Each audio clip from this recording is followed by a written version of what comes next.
Hey guys, welcome to Initiate Science where science meets you. If you're new to this channel, then do press the subscribe button and also press the bell icon. This is the Java series. Input and output in Java. Input. There are two ways to take input from user: through buffered reader or through scanner class. Buffered reader.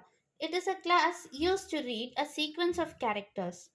We have constructors such as buffered reader with argument reader in, where the action performed is creates a buffering character input stream that uses a default sized input buffer.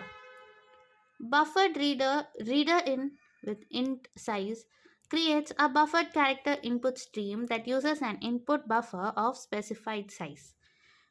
There are methods such as clone, mark, read, reset, and ready. Close.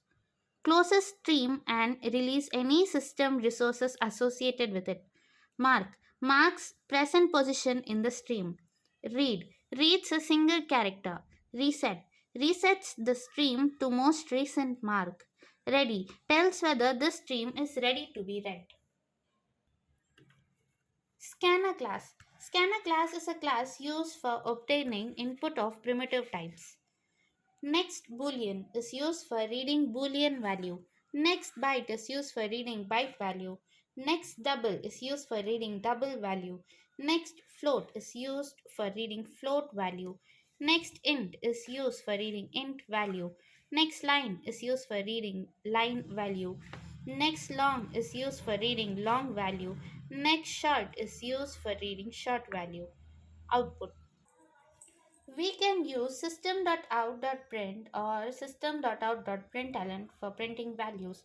We can use decimal format class to print only numeric part of decimal number, to print n decimal digits, to append zeros to the rightmost or the leftmost of a number.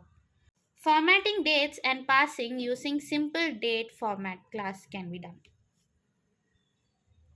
More detailed written videos are coming in the Java series, upright from the next video, similar to the data structures playlist. So keep watching. Hit the subscribe button and also press the bell icon to get instant